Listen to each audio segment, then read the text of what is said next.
So hi everyone, welcome to the Summer Toolkit Series. So over the month of August, I'm going to be taking a little break from the podcast. I think with the book coming out and just lots going on, I really want to be able to just have a little bit of a break, breathe, try and process what's happened with the book and actually listen to my own advice, because sometimes we all just need to breathe and decompress a little bit. So that's what I'm hoping over August. However, I have so much content and so many things that I still want to share with you. My amazing team have put together some shorter clips from different workshops and different episodes that we are bringing together. We're trying to keep it themed of the chapters of the book. So really to give you these insights and just a bit more in-depth understanding, so you can hopefully, while you're on holiday or you're at home with the kids or whatever you're doing, you're able to still get your fix of the ADHD Women's Wellbeing podcast. This is a snippet of a Toolkit episode, which was one of the subscription podcasts that I launched a while ago. And I wanted to share some of these workshops from over this time for the summer. So you're going to expect a new Toolkit snippet every Thursday throughout August and going into early September. Hopefully by then I'll be ready, refreshed and excited to come back. And you're going to hear a range of different topics, so covering loads of different areas from ADHD, hormones, relationships, mindset tools, blending it all together with so much expert knowledge. I'm really excited for this series. So here is a snippet of a Toolkit episode with my good friend Catherine Tiddy, who is a positive psychologist expert and coach.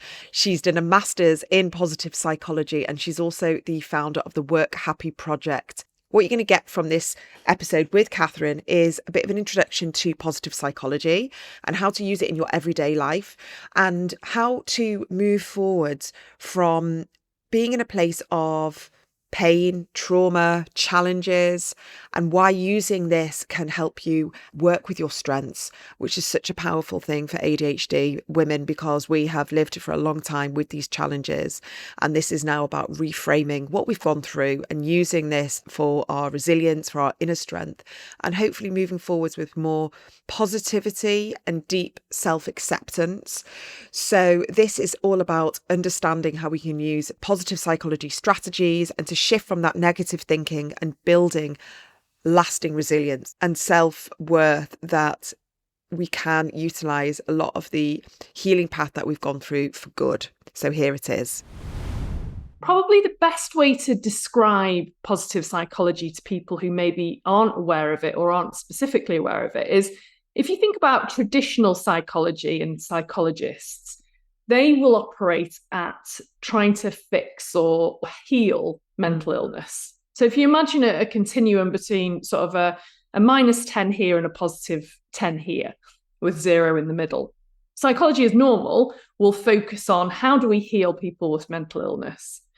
And between minus 10, those suffering, those struggling with mental health, up to 0 being a healthy, functioning human. Positive psychology goes from 0 to plus 10. So it's about how do we take somebody from that healthy, i.e. not mentally ill state, but help them flourish. So I very much operate in this 0 to plus 10. So it's the science of human flourishing. It's very science-based. So as much as I love some of the more woo-woo sort of manifestation and all, I always seek to kind of pull it back to, yeah, but why? Why does that work? Yeah. And how what's going on in the brain?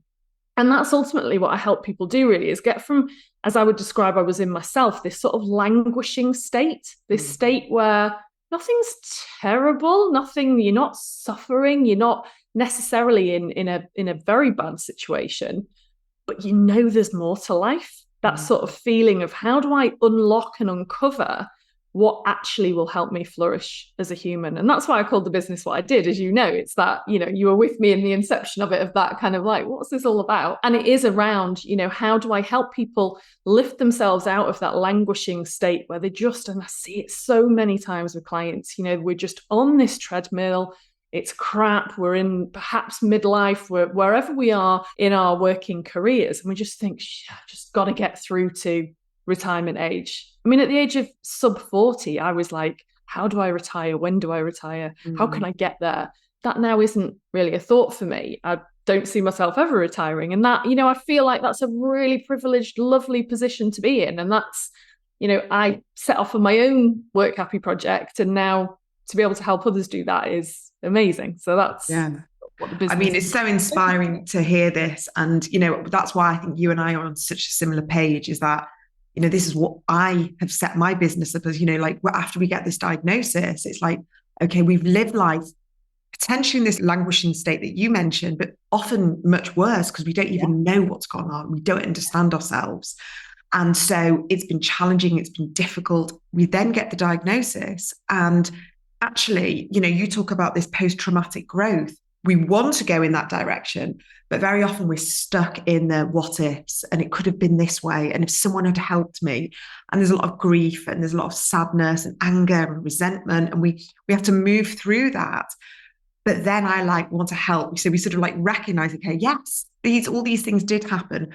But then it's like, okay, right, how can we grow? How can we thrive? How can we flourish, like you say? So I'd be interested to know a little bit more about this post-traumatic growth, because I think this is really relevant today. Yeah, because I think it is. It's that, the first step comes with realizing the current reality of, this is where I am now. This is my maybe new set of circumstances, like you say, that kind of post-diagnosis of this is what I'm dealing with here. And that is never going to be easy. Our brains don't like being in this state of flux. They don't like change. So when we're in this sort of scenario, that acceptance, is the first and really difficult stage to go through. But it's then helping people understand, okay, so this is what I am and this is where I am. But actually, what do I want to choose to do from here? And I think, I talk with clients a lot about this, is we have agency and choice in our lives. Not always, and it's not always fair, and it's not always equally shared, but where can you see kind of that ability to choose, and what support do you need, probably most importantly, to think about what that could look like? I don't mind sharing, I'm going through this process currently with my son with regard to ADHD diagnosis, and I see in him such super strengths that I hope I can really help him see. And strengths and understanding your own strengths is a massive, massive part of this. It's one of the sort of fundamental jigsaw pieces of positive psychology, is not a focus on the weakness or the deficit or the things that aren't good or that aren't right. It's how do we shine a light on all of the really positive things and the elements of you that absolutely can shine. And it's helping individuals then find those, understand those, because we quite often have what's called strengths blindness. People aren't you can reel off your weaknesses, but we're not very good at identifying our strengths. That's where I often start with clients, is that sort of first base of let's really understand what lights you up. And it's not just what am I good at? Oh, well, I'm good at blah, or I'm good at presenting, or I'm good at teamwork, or whatever it is. They're kind of learned behaviors. And quite often our careers are based on learned behaviors. So actually coming back to, it's not about what can I do and what can I do well. It's about what really lights me up and energizes me, as opposed to depletes energy. And it's understanding that I think certainly for a lot of people, and especially those with any form of neurodiversity, it's understanding what are the things they're really good at and how can they really do more of that.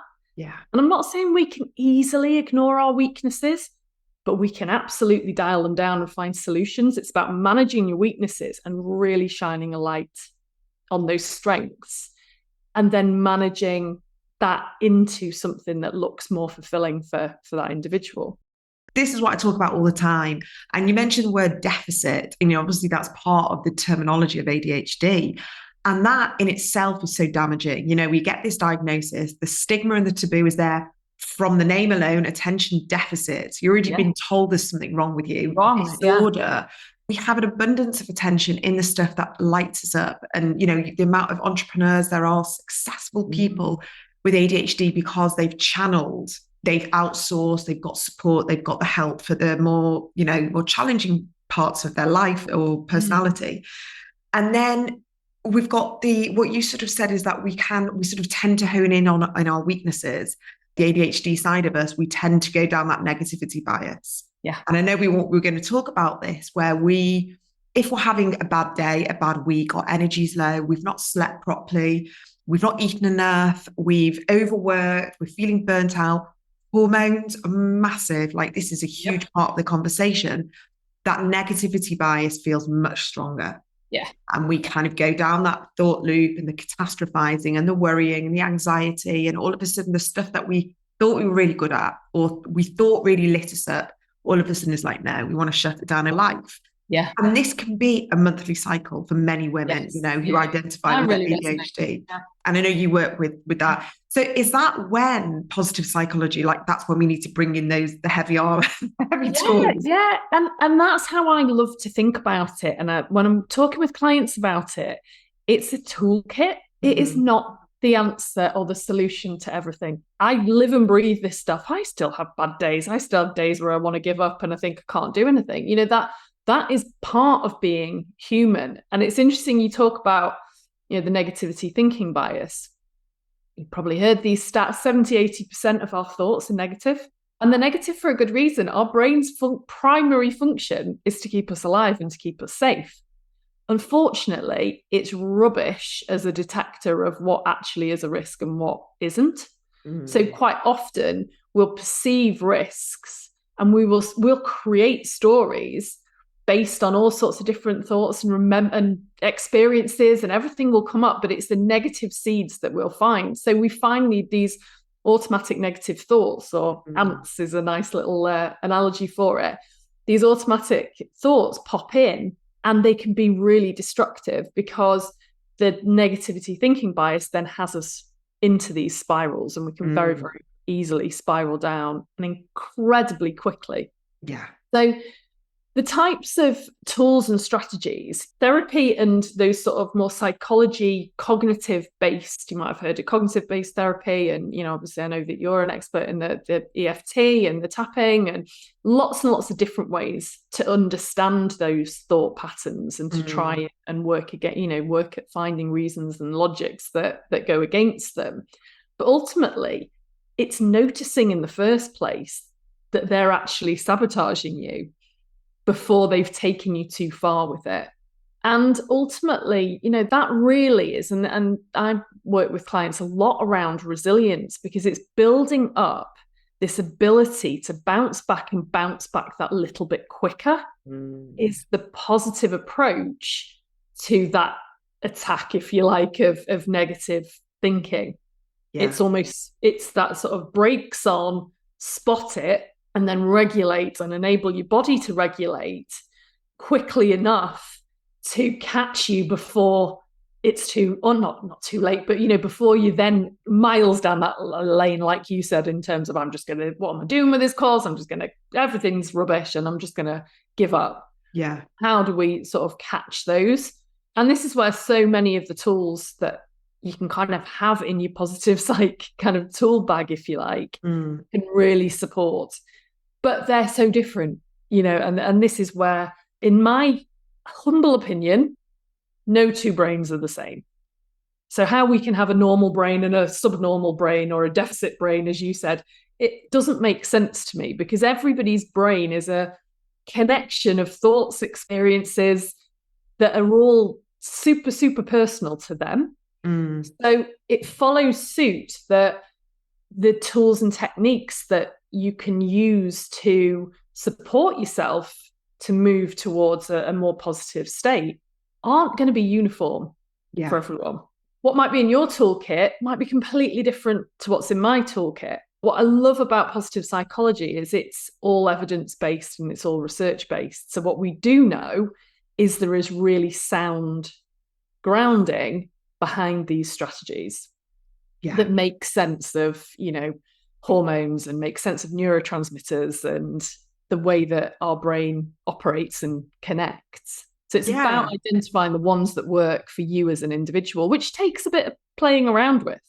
Yeah, I mean, what you're saying there, that makes huge sense, because, like you say, we're all wired differently with the ADHD brain. Would you say that the positive psychology tools are a great way of navigating us towards what is truly authentic to us? Yeah, absolutely. And I think that you take strengths as an example. It's about almost coming home to yourself, which I know sounds a little bit contrite, but it's about accepting who you are. It's about embracing who you are. And it's about understanding what are those strengths that you can lead with. And also, what support structure do you need around you that is going to enable you to not fall over at the first hurdle and to start berating yourself? Because it's almost at that point that if you can almost stop that point occurring, you're then not likely to hit that downward spiral. But it almost feels like a real privilege to stumble across something that you love doing. And that's why I get so much satisfaction from the job that I do, because I get to help people find it. And there's a bit of a myth that you need to find your passion, you need to find your purpose. In my belief, and I think we're both good examples of this, you find it through playing with it and through trying stuff and through, dare I say, failing at stuff and, or giving up on stuff or whatever. You find what it is that actually is that thing that gets you, and what we talk about in psychology and positive psychology is into that state of flow, which is what you're talking about. You lose all sense of time. You feel fantastic. Everything else pairs away in the world. You're just lost in the moment doing what you're doing. And what I would always say to people I'm working with is seek out and notice those when you feel in that state. And then it's about doing more of what you love. And you'll have heard me talk about this.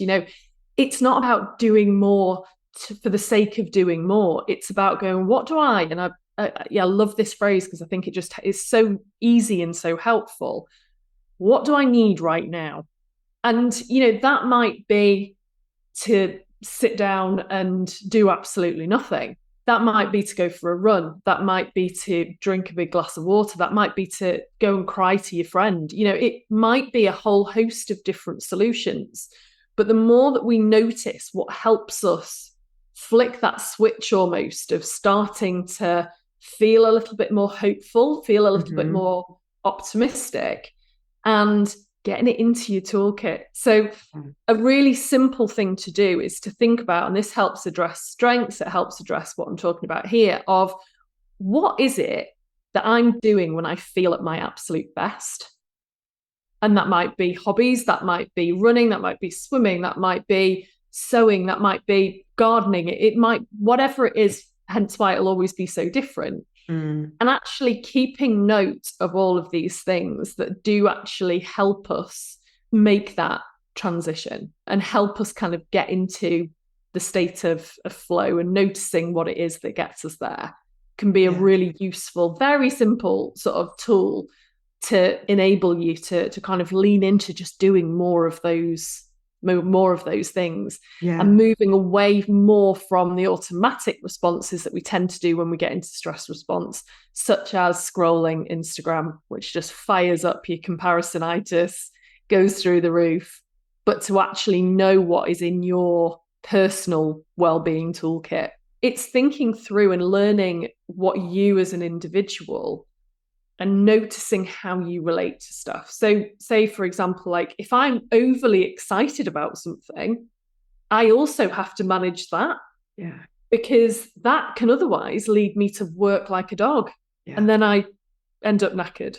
I relate to that one. It's also about like, if I feel that kind of, oh my God, right, I could do this and I could do this and I want to do this and I want to do that, I'll take myself off and go and work, go for a walk or go for a run. A run is a really good way that I've learned that when I'm feeling that kind of real excitement, I can go for a run and then I can come back and go, right, okay, this is what I need to do. And it all becomes clearer. Because quite often when we are in that sort of very, very energized state, engagement and excitement and fear sit very close to each other, tip over either way. And actually our prefrontal cortex, that's logic, that's order, that's organizing, is impaired. Anything that we can do to regulate, whether that's, a lot of common well-being tools. So whether that's mindfulness, whether that's breathing techniques, whether that's journaling, all of these are what you need to kind of almost determine work or don't work for you. Yeah. What you just described then, I think so many of us can relate to is like that Tigger energy of like so excited. Yes. Yeah. And we get that a lot. Like we get these kind of like downloads of like, oh my God, if I just did this and I did that and da da da. And actually, very often they do pay off when we get that kind of intuitive hit. I typically get it in the shower. Yes, I'm same. like, I've had shampoo in my hair and I need to get my phone because if I don't get my phone, I'll forget it. But you're so right. That fizz, that massive surge of energy sometimes skews some of the things like the practical and the logic. And you talk about the prefrontal cortex.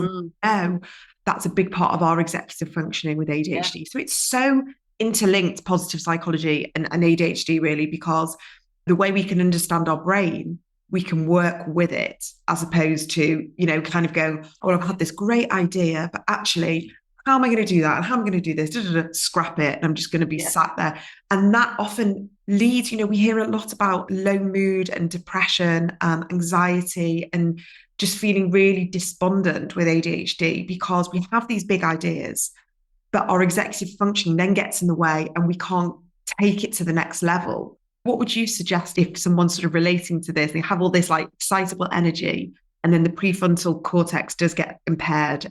I think, again, there's not a one strategy fits all solution. I think there's, and it depends to what degree you're activated or energized, whichever way you want to look at it. And I always think work with people around sort of energy levels from a extreme sort of point of view. So I use scaling quite a lot. So I'll say, so, on a scale of 1 to 10, where are you in terms of, your whatever it might be.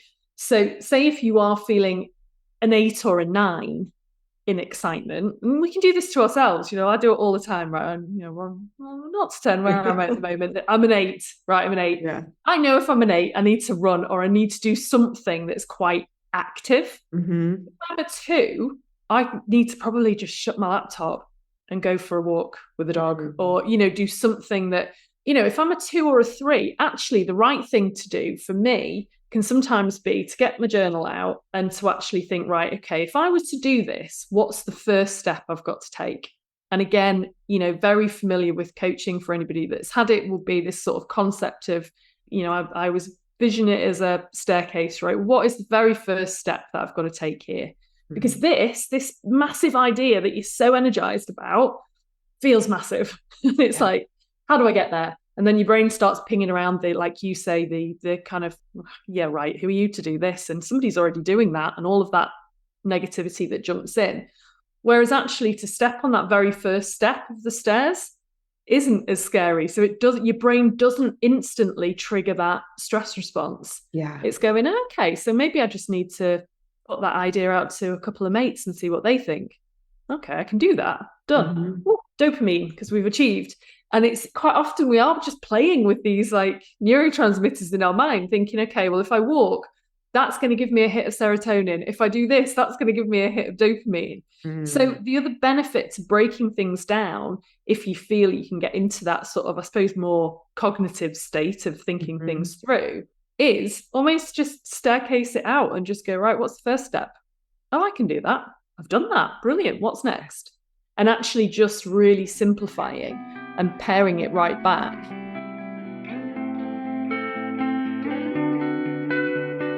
If this episode has been helpful for you and you're looking for more tools and more guidance, my brand new book, The ADHD Women's Wellbeing Toolkit, is out now. You can find it wherever you buy your books from. You can also check out the audiobook if you do prefer to listen to me. I have narrated it all myself. Thank you so much for being here, and I will see you for the next episode.